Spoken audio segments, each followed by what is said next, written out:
എന്തായിരുന്നു സമ്മാനം കൊടുത്തത്? ഇന്നലെ പ്രത്യേകിച്ച് അങ്ങനെ വലിയ ആഘോഷം ഉണ്ടായിരുന്നില്ല. എല്ലാ വെഡിങ് ആനിവേഴ്സറിക്ക് ആണെങ്കിൽ ട്രിപ്പ് പോകുന്നതാ. ഇത്തവണ ഓഫീസിൽ തിരക്ക് കാരണം ലീവ് അങ്ങോട്ട് സെറ്റ് ആയില്ല. ഡൽഹിക്ക് പോവാണ്. ഒറ്റയ്ക്ക് പോവാണോ? ഒറ്റയ്ക്ക് പോവാണ്. വെഡിങ് ആനിവേഴ്സറിക്ക് ഒറ്റയ്ക്ക് പോകുന്നു. ചേച്ചി പ്രതികരിച്ചില്ലേ? അടുത്ത മാസം പ്ലാൻ ചെയ്തിട്ടുണ്ട്. അടുത്ത മാസം. അതുകൊണ്ട് ഞങ്ങൾക്ക് എല്ലാ വെഡിങ് ആനിവേഴ്സറിക്കും എവിടെയെങ്കിലും ട്രിപ്പ് പോവാറാണ് പതിവ്. അപ്പൊ ഇത്തവണ ഈ 18-ാം തീയതി മാറ്റി വെച്ചിട്ട് ഡിസംബറിലേക്ക് ആക്കിയിട്ടുണ്ട്. December full trip. പക്ഷെ നിങ്ങൾ കാണുന്ന പോലെ തന്നെ, നമ്മൾ വീഡിയോസിലൊക്കെ കാണുന്ന പോലെ തന്നെ നിങ്ങൾ രണ്ടുപേരും ശരിക്കും സെയിം വൈബ് ഒക്കെയാണ്. എനിക്ക് ചോദിക്കാനുള്ള ചോദ്യം, നിങ്ങൾ എപ്പോഴും ഇങ്ങനെയാണോ? ഏകദേശം എല്ലാ ഇങ്ങനെയൊക്കെ തന്നെയാണ്. എനിക്ക് തോന്നുന്നു ഇപ്പോഴത്തെ പ്രത്യേകിച്ച് ന്യൂജൻ ആൾക്കാർക്കൊന്നും കല്യാണം കഴിക്കാൻ ഭയങ്കര പേടിയാണ്. ലൈക്ക് എങ്ങനെ ആവും, ഫാമിലി സെറ്റ് ആവോ, ഹസ്ബൻഡ് സെറ്റ് ആവോ, ടോക്സിക് ആവോ, അങ്ങനെ ഒരുപാട്. ഈവൻ എനിക്ക് വരെ, ഞാനും കല്യാണം കഴിച്ചിട്ടില്ല, അപ്പം പ്രത്യേകിച്ച് അതുകൊണ്ട് ചോദിക്കുന്നത് നല്ല കാര്യം. അതായിരുന്നു എനിക്ക് ചോദിക്കാൻ. നിങ്ങൾ അപ്പോഴേ ആൻസർ പറഞ്ഞു. അപ്പം എനിക്ക് ചോദിക്കാനുള്ള, പക്ഷെ നിങ്ങളുടെ ലൈഫ് സ്റ്റൈലും അങ്ങനെയൊക്കെ നമ്മൾ വീഡിയോസിലൊക്കെ കാണുമ്പോൾ നിങ്ങൾ ഭയങ്കര ഹാപ്പിയാണ്. സോ ഈ കല്യാണം കഴിക്കാതിരിക്കുന്ന കുട്ടികളോട് നിങ്ങൾക്ക് എന്താ പറയാനുള്ളത്? സജിൻ ബ്രോ ആദ്യം പറയട്ടെ, അതായിരിക്കും കുറച്ചുകൂടി നല്ലത്. പ്രത്യേകിച്ച് അങ്ങനെ എനിക്ക് പ്രത്യേകിച്ച് ഒന്നും പറയാനില്ല. കല്യാണം കഴിക്കുവാണെങ്കിൽ അതിൻ്റെതായ ഗുണവും കല്യാണം കഴിച്ചാലും അതിൻ്റെതായ ഗുണങ്ങളും. അതിന്റേതായ ഗുണങ്ങളും അതിന്റെ ബാക്കിയാണ് എനിക്ക് ചെറിയ ദോഷം. ഞങ്ങളിങ്ങനെ കാണുന്നുണ്ട് എപ്പോഴും ഇങ്ങനെയൊന്നും അല്ല. വീട്ടിൽ ഞങ്ങൾ തമ്മിൽ രണ്ടും സെപ്പറേറ്റ് ആൾക്കാരാണ്. ഞങ്ങൾക്ക് തന്നെ അഭിപ്രായ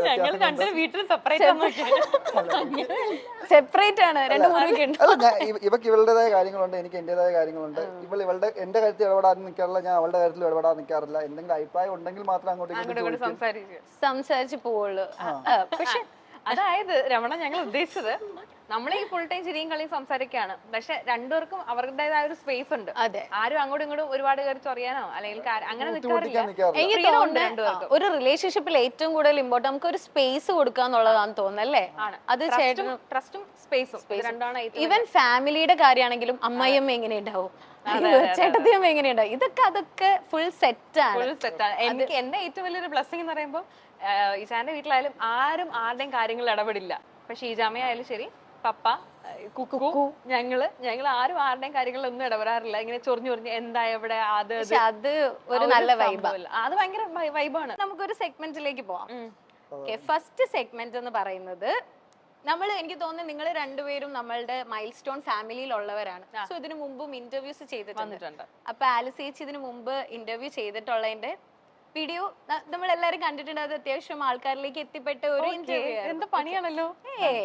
പണിയൊന്നല്ല. ഇതിൽ സജിൻ ബ്രോയ്ക്കാണ് ടാസ്ക്. ഇത് എന്താന്ന് വെച്ചാൽ, ആലിസ് ചേച്ചി ആ ഇന്റർവ്യൂ ചെയ്തിട്ടുണ്ട്. അതിൽ കുറച്ച് ക്വസ്റ്റ്യൻസ് ചോദിച്ചിട്ടുണ്ട് നമ്മളുടെ ആങ്കർ. ആ ക്വസ്റ്റ്യൻസിന് ആലിസ് ചേച്ചി പറഞ്ഞ ഉത്തരങ്ങള് സജിൻ ബ്രോ ഇപ്പൊ പറയണം. ഓക്കെ, ഞാൻ ഇന്ന് രാവിലെ പറഞ്ഞത് എന്താന്ന് ചോദിച്ചാൽ ഓർമ്മയില്ലാത്ത ആളാണ്. അതാണ് നമുക്ക് വേണ്ടത്. അപ്പം ഈ സെഗ്മെന്റിന്റെ പേര് മനപ്പൊരുത്തമെന്നായിരിക്കും. മനപ്പൊരുത്തമല്ല, പിന്നെ ഓർമ്മയുണ്ടോ ആ ചോദ്യം. ഓർമ്മയുണ്ടോ? നല്ല രസമല്ലേ? നല്ല രസമുള്ള സെഗ്മെന്റ്, ഞാൻ എൻജോയ് ചെയ്യും കേട്ടോ. ഓക്കെ, അപ്പൊ അതില് ഫസ്റ്റ് ക്വസ്റ്റ്യൻ ഞാൻ ചോദിക്കുവാണ്. അതില് ചേച്ചി ഒരു ആൻസർ പറഞ്ഞിട്ടുണ്ടായിരുന്നു. ആൻസർ എന്താന്ന് എനിക്കറിയാം. അപ്പൊ സൈൻചേട്ടൻ പറയുന്നത് കറക്റ്റ് ആണോ ഞാൻ പറയും. Okay, first YouTube income. നമ്മൾ പറഞ്ഞിട്ടില്ല. പറഞ്ഞിട്ടില്ലേ? ചേട്ടൻ പറഞ്ഞിട്ടുണ്ടായിരിക്കും, അവരുടെ തെളിവുണ്ട്. ചേട്ടനോട് പറഞ്ഞിട്ടില്ല?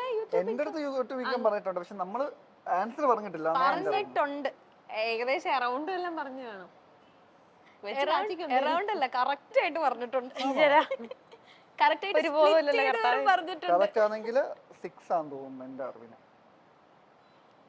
അപ്പൊ ചേച്ചി കള്ളത്തരം പറഞ്ഞായിരുന്നു. ഞാൻ ആൻസർ ഇപ്പൊ പറയില്ല, ആലിസ് ചേച്ചി കറക്റ്റ് ഇപ്പൊ പറയണം, എന്നിട്ട് ഞാൻ ആൻസർ പറയാം. എത്രയായിരുന്നു അന്ന് പറഞ്ഞെന്ന്? ഞാനന്ന് പറഞ്ഞ 1 lakh ആണെന്ന് തോന്നുന്നു. 1 lakh ആണ്. ഓക്കെ, ചേട്ടൻ പറയുന്നത് 6 lakh. അതല്ല, അന്ന് പറഞ്ഞത് എന്താന്ന് ഓർമ്മയില്ലല്ലോ. ഇപ്പൊ എത്രയാന്നുള്ളതല്ല പ്രശ്നം, അന്ന് പറഞ്ഞെന്താന്ന് ഓർമ്മയില്ല. ഇനി ഞാൻ കാണിക്കട്ടെ വിത്ത് വീഡിയോ. യൂട്യൂബ് ഇൻകം ഓർമ്മയുണ്ടോ? ആദ്യം കിട്ടിയ ഇൻകം ഫസ്റ്റ് യൂട്യൂബ് ഇൻകം എനിക്ക് ഓർമ്മയുണ്ട്. എത്രയായിരുന്നു? അത് കുഴപ്പമില്ല, അതൊരു 2 lakh ഉണ്ടായിരുന്നു. പക്ഷെ ആ സമയത്ത് എനിക്ക് പാർട്ട്ണർഷിപ്പ് ഉണ്ടായിരുന്നു. അപ്പൊ ഞാൻ ഹാഫ് അവർക്ക് ഷെയർ ചെയ്തു. അപ്പൊ എനിക്ക് 1 lakh കിട്ടി. 1 lakh. 1 lakh കുറവാ. അല്ലല്ല, തിരിച്ചാന്ന് തോന്നുന്നു നമുക്ക്. ഇവക്ക് തെറ്റിയതാ അത്. ആയിരിക്കും. ആണോ? അപ്പൊ ശരിക്കും എത്രയായിരുന്നു എനിക്ക് ഫസ്റ്റ്? ഓർമ്മയില്ല, 3 ഫസ്റ്റ് വർഷമായി. ഇൻകം കിട്ടുന്നതെന്ന് വെച്ചാൽ 3 മാസം കഴിഞ്ഞിട്ടായിരുന്നു കിട്ടിക്കൊണ്ട് നമുക്ക് അപ്പൊ പാർട്ണർഷിപ്പ് ഉണ്ടായിരുന്നല്ലോ, അപ്പൊ എല്ലാം ഒരുമിച്ച് വന്നിട്ട് ഇങ്ങനെ ഡിവൈഡ് ചെയ്ത് വന്ന സാധനം. അപ്പൊ അതുകൊണ്ട് എനിക്ക് അതിനെ പറ്റി ഒരു കറക്റ്റ് ബോധമില്ല. കറക്റ്റ് ബോധമല്ല, അത് കുഴപ്പമില്ല. പക്ഷെ അന്ന് 2 lakhs പറഞ്ഞു. പക്ഷെ നമുക്ക് അത് ഫസ്റ്റ് വെച്ച് മന്ത് അഡ്ജസ്റ്റ് ഇൻകം ചെയ്യാം ആയിരിക്കും അല്ലേ? നീ പറഞ്ഞത്. കുഴപ്പമില്ല, അത് കുഴപ്പമില്ല. അത് നെക്സ്റ്റ് ക്വസ്റ്റ്യൻ എന്ന് പറയുന്നത് വിവാഹിത ആയതുകൊണ്ടുള്ള ഏറ്റവും വലിയ ഗുണം. അത് നമ്മൾ ഇച്ചിരി മുമ്പ് കൂടി പറഞ്ഞു. എന്റെ ഏറ്റവും ബെസ്റ്റ് ക്ലൂ ആട്ടോ അത്. ചേച്ചിയല്ല, ചേട്ടൻ പറയാം. സജിൻ ബ്രോ പറയാം. ഫ്രീഡം ആണോ ഉദ്ദേശിച്ചത്? നീ വീട്ടുകാരുടെ അടുത്തുനിന്ന് കിട്ടാത്ത സാധനം. ആ കറക്റ്റ് ആണ്. അതൊന്ന് ഹൈലൈറ്റ് അത് കാണിക്കട്ടെ. നമ്മള് വീട്ടുകാരുടെ അടുത്ത് കിട്ടാത്ത സാധനം. അത് ചേച്ചി പക്ഷെ അങ്ങനെ പറഞ്ഞിട്ടുണ്ടായിരുന്നു ലാസ്റ്റ് ഇന്റർവ്യൂല്. എനിക്ക് ഓർമ്മയുണ്ട്. എന്റെ പേരൻസ് ഒന്നും എനിക്ക് അത്രയും ഫ്രീഡം തന്നിട്ടില്ല. ബട്ട് ഇവിടെ എനിക്ക് ആഫ്റ്റർ മാരേജ് കിട്ടിയ ഏറ്റവും വലിയ ഇത് ഫ്രീഡം. അത് തന്നെയാണ്. ഞാൻ അതുകൊണ്ടാണ് ആ ക്വസ്റ്റ്യൻ മനഃപൂർവ്വം ചോദിക്കാതെ. അത് കാണിക്കണോ? എനിക്ക് ഓർമ്മയുണ്ട്. എന്തിനാ ഇടക്കിടക്ക് വീണ്ടും വീണ്ടും കാണുന്ന എന്തിനാ? ഇവളുടെ അമ്മ ഒന്ന് കണ്ടാ മതിയായിരുന്നു കറക്റ്റ് ആയിട്ട്. സോ നെക്സ്റ്റ് വൺ, സിനിമയിൽ ഏത് കഥാപാത്രം കണ്ടിട്ടാണ് ഈ ക്യാരക്ടർ എനിക്ക് ചെയ്യണം എന്ന് തോന്നിയത്?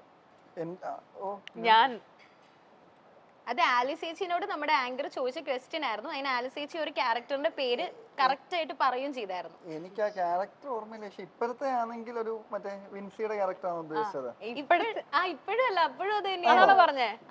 ജനഗണമനയിലെ വിൻസിയുടെ ക്യാരക്ടർ. അത് പക്ഷെ കറക്റ്റ് ആണ് കേട്ടോ. ലൈക്ക് അങ്ങനത്തെ ക്യാരക്ടേഴ്സ് ഒക്കെ ചെയ്യാൻ ഞാൻ ആദ്യമായിട്ട് തിയേറ്ററിൽ പോയിരുന്ന ഒരു സിനിമ കണ്ടപ്പോ എനിക്ക് എന്നെ ബിഗ് സ്ക്രീനിൽ കാണണമെന്ന് ആഗ്രഹം തോന്നിയത് ആ ഒരു ക്യാരക്ടർ കണ്ടപ്പോഴാണ്. ഞാൻ എനിക്ക് തോന്നുന്നു ഇന്നലെയാണെന്ന് തോന്നുന്നു, ഇന്നലെ ഞങ്ങൾ ഇതിനെ പറ്റി ഇങ്ങനെ പറഞ്ഞിരുന്നു. ആണല്ലേ, ഒരു സ്ട്രോങ് ഭയങ്കര സ്ട്രോങ് ആയിട്ടുള്ള നമുക്ക് ഒരു ഗൂസ് ബംസ് വരുന്ന ഒരു ക്യാരക്ടറാണ്. ആ ക്യാരക്ടർ ഒക്കെ കിട്ടിയ അടിപൊളിയായിരിക്കും അല്ലേ? അപ്പൊ അത് കറക്റ്റ് ആൻസർ. ഒരു പോയിന്റ്. ഫിലിം സീരിയലുകളിലൂടെയും സ്റ്റാർ മാജിക് ഷോയിലൂടെയും എല്ലാ പ്രേക്ഷകർക്കും സുപരിചിതയായ നടിയാണ് ആലിസ് ക്രിസ്റ്റി. യൂട്യൂബിലും ഇൻസ്റ്റഗ്രാമിലും സജീവയായ നടി തന്റെ കുടുംബവിശേഷങ്ങളും യാത്രകളും ഫുഡ് വീഡിയോകളും ഒക്കെയാണ് അവിടെ പങ്കുവയ്ക്കാറുള്ളത്. എന്നാൽ വ്യത്യസ്തമായ സ്കിൻ കെയർ വീഡിയോകളുമായി താരം എത്താറുമുണ്ട്. കുറഞ്ഞത് 3 കുഞ്ഞുങ്ങളെങ്കിലും വേണമെന്നാണ് തന്റെ ആഗ്രഹം എന്നാണ് ആലീസ് പലപ്പോഴും പറയാറുള്ളത്. കല്യാണമോ അത്തരത്തിലുള്ള വിശേഷങ്ങളോ വന്നാൽ മക്കളും മരുമക്കളും കൊച്ചുമക്കളും എല്ലാമായി വലിയൊരു കുടുംബം വേണമെന്നാണ് ആഗ്രഹം. ഇത്രയും കുട്ടികൾ വേണമെന്നുള്ളത് കൊണ്ട് പരിപാടികൾ തുടങ്ങിക്കഴിഞ്ഞാൽ പിന്നെ നിർത്തത്തില്ല. വച്ചടി കയറ്റുമായിരിക്കും ഒരുമിച്ച്. ഒറ്റ സ്ട്രെച്ചിലായിരിക്കും. ആ ഒരു സ്ട്രെച്ചിലേക്ക് എത്താനുള്ള സമയമാണ് ഞങ്ങൾ എടുത്തുകൊണ്ടിരിക്കുന്നത്. മെന്റലി അപ്പനും അമ്മയും ആകാനുള്ള പ്രിപ്പറേഷൻ നടക്കുകയാണ്. പ്രസവിച്ചു കഴിഞ്ഞാൽ പിന്നെ ഡയറ്റ് ചെയ്ത് മെലിയണം, ശേഷം വീണ്ടും ഗർഭിണിയാകണം, പ്രസവിക്കണം, ഡയറ്റ് ചെയ്യണം, മെലിയണം. അത് ഭയങ്കര പാടാണ്. അതുകൊണ്ട് ഒറ്റ സ്ട്രെച്ചിൽ 3 പ്രസവിച്ച് തീർക്കണം. XXX പിറന്നാൾ ആഘോഷം ഞാൻ പ്രാർത്ഥിക്കുന്നത് ആദ്യത്തെ പ്രസവത്തിൽ ഇരട്ടകളെ തരണമേ എന്നാണ്. പിന്നെ ഒന്നുകൂടി പ്രസവിച്ചാൽ മതിയല്ലോ. രണ്ടാമതും ഇരട്ടകളാണെങ്കിലും സന്തോഷം. ഇരട്ടകളെ കിട്ടാൻ പ്രാർത്ഥിക്കാറുണ്ട് എന്നും ആലീസ് പലപ്പോഴും പറയാറുണ്ട്. ആലീസ് തിരുവനന്തപുരം സ്വദേശിയാണ്. സീരിയലും TV ഷോകളും എല്ലാം മിനി സ്ക്രീനിൽ സജീവമായതിനാൽ ഭർത്താവുമായി എറണാകുളത്ത് സെറ്റിൽഡാണ് ഇപ്പോൾ ആലീസ്. ഇരുവരുടെയും വീട്ടുകാർ നിശ്ചയിച്ചുറപ്പിച്ച വിവാഹമായിരുന്നു. കൂടുതൽ ആസ്വദിച്ചു തുടങ്ങിയത് വിവാഹശേഷമാണെന്നാണ് ആലീസ് പറയാറുള്ളത്. കരിയർ ബിൽഡ് ചെയ്യാൻ ആലീസിന് ഏറ്റവും കൂടുതൽ പ്രചോദനം നൽകുന്നതും സജിനാണ്.